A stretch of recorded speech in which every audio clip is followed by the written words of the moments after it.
Did you know that understanding a few basic concepts about goals can increase the likelihood that you will actually achieve those goals? Hi, if we've not met before, I'm Shelley from Taming Frenzy, and today we're going to talk about how to simplify the goal-making process. First, let's just start with a disclaimer. Depending on who you read and where you read and who you listen to, you may find goals explained in all kinds of different ways. You'll definitely find different definitions for the different types of goals.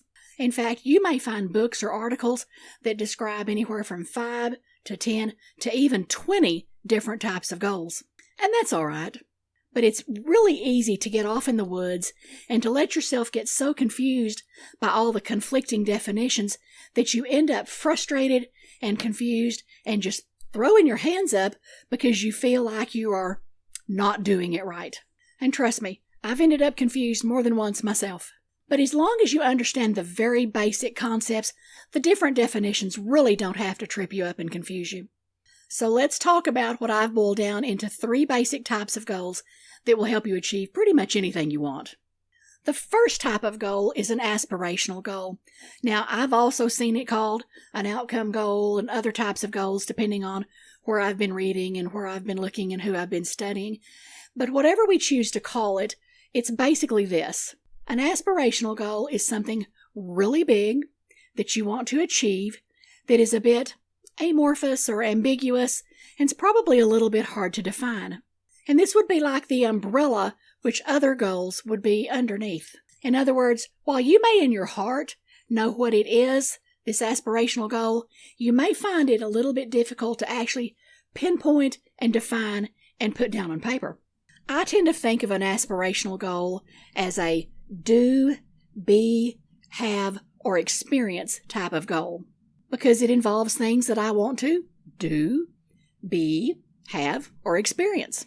For example, one type of aspirational goal might be, I want to live in a home that feels good and that reflects my taste and is a reflection of my personality. This is something I want to have or I want to experience. Another is I want to live a life filled with joy and happiness. Now, what joy and happiness means can differ from person to person, but joy and happiness is something that I want to experience. Another aspirational goal would be, I want to have quality relationships with my family and friends. This is something I want to have in my life and that I want to experience. Another aspirational goal, I want to be healthier and more fit. This is an example of something I want to be. I want to run a successful online business. This is an example of something I want to have. I want to be a successful fiction author with several published books. This is an example of something I want to be and I want to do. I want to travel the world. This would be an example of something I want to actually do. Now, each of those things that I just mentioned is an example of something I want to be, do, have, or experience in my life. These things are important because they add to the quality of my life and they contribute to my personal growth and development. Because as I do, be, have, and experience different things in my life, these things are going to alter my attitudes, broaden my perspective, expose me to different viewpoints, challenge my assumptions, encourage me to examine my biases and my beliefs, and encourage me to evolve and grow. And all of those things then help me become a different and hopefully better person. Now, these aspirational goals also provide motivation because they are something that is personally meaningful to me. Aspirational goals help us create a vision for the kind of life we want to live. But since they're a little bit hard to define, it can be hard to know when you've achieved them. After all, how do you know when you're healthier and more fit? Does just losing 5 pounds count? How do you know when you've got a successful online business? Is it enough to simply launch a website? How do you know when you're a successful author? Is it good enough to just publish 1 book and be done? How do you know when your home is a reflection of you? Okay, you've got the kitchen organized. Is that good enough? Can we stop now? So it's going to be up to each of us to come up with our own specific definitions of what these things mean. And that's where the next level of goals comes in. And these are what I refer to as outcome goals.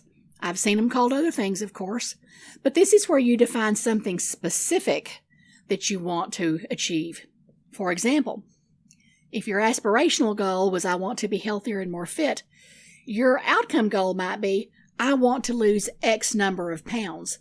That's specific. Some other examples include I want to publish a series of 5 books. I want to earn X number of dollars per month from my online business. I want to go visit Scotland with my spouse. I want to pay off our credit card. I want to build our savings account to X number of dollars. Each of these statements actually has a definition built in. You will know when you've lost X number of pounds because you'll see it on your scale. You'll know when you've published your series of 5 books because you will see them in your product catalog. You will know when you have visited Scotland because you'll have photographs and canceled airline tickets and memories that will prove that you were there. However, each of these are still pretty big goals, and they've got a lot of moving pieces. And that's where we get to the final type of goal that I call project goals or process goals. Project goals are the specific projects that you would need to complete in order to get a particular outcome. For example, the goal of losing X number of pounds might require 2 projects. One project involving your diet, what you're going to plan, cook, and eat, and another project involving your exercise and your movement. For your goal of publishing a series of 5 books, you might have 5 different projects, one for each book, and each project would take you from concept to outline to first draft to final draft to publication. And sometimes a goal doesn't really seem to have any specific projects that need to be done, but it has a series of maybe repetitious events that need to be done over and over. For example, if I am wanting to complete my book, I might not have something specific other than the fact that maybe it's a process here, where my process goal would be I'm going to write 2,500 words a day for at least 5 days a week. For my goal of losing X number of pounds, the process might be that I'm going to exercise 30 minutes every single day. And this is where you would simply track, did you do the action or not? If I'm working on writing the book, I would keep track of every day that I wrote 2,500 words. And if I have written 2,500 words for 5 days each week, then I can count that as a success. I have done that because it was a process. And that's going to contribute to any projects that you've got and also to your bigger goals.